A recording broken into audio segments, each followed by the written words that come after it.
nchi yetu, tusome.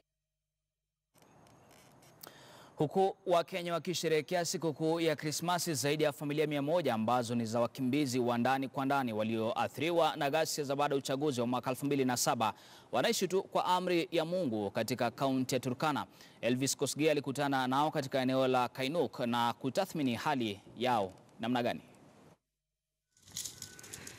Tunaambua nyayo taratibu hadi katika eneo hili la Kainuk, kaunti ya Turkana.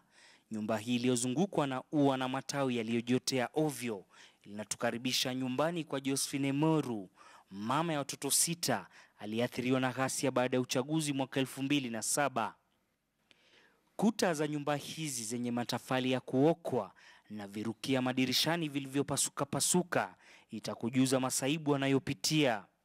2008 yote tulichoma manguo ya watoto yangu, kila kitu yote. Nikakuja tu na nguo ya mwili peke yake na watoto yangu hapa mji kwetu Turkana. Tukakaa hapa Turkana, hapa IDP tuliwekwa hapa. Vile tuliwekwa hapa tumeumia sana.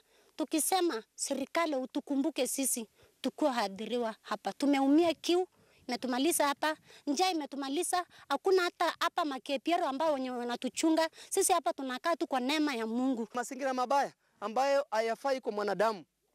Mazingira haya ni mabaya sana. Hata watoto sasa, mimi mwenyewe vile nakaa namna hii, ninaoga na jerrycan ambayo ni lita 5. Ndio naoga nayo. Mtoto yangu nachota hiyo maji kidogo ndio tunaambia pangusa naye nini. Serikali iliwajengea nyumba zaidi ya 150 lakini haikukamilisha ujenzi wenyewe, huku nyingine zikisalia bila paa wala dari. Watoto wanaendesha hata madudu hiyo wanakunya tu wanaara. Haya choo hatuna, wanaingia tena kwa hii manyumba ndio wanaara, hata hakuna choo. Tunalala, hakuna chakula, hakuna nini. Hapo tu. Machide ya manyumba tu. Eri tu manyumba utengenesia sisi. Wakimbizi hawa Krismasi hii kwao ni neno jipya tu lilotiwa kwenye kamusi kimakosa. Wakati wale wengine anasherehekea hiyo Krismasi yawe, sisi tunakaa tu hapa kwa hii kichaka yetu. Hakuna kusherehekea, tunakaa hapa kama maskini tu. Wakati ya kura wanatukumbuka sisi kama ni IDP. Lakini wakati kura ikiisha hata sasa tunaongea, wakati hata mabarasa tunakuja. Tunasema sisi tukumbuke sisi IDP tumeumia. Unaona mlango hiyo mabati? Mlango maisha kama hii. Na kama ningekuwa sawa, ningeona hii mkono singekuwa naishi maisha kama hii.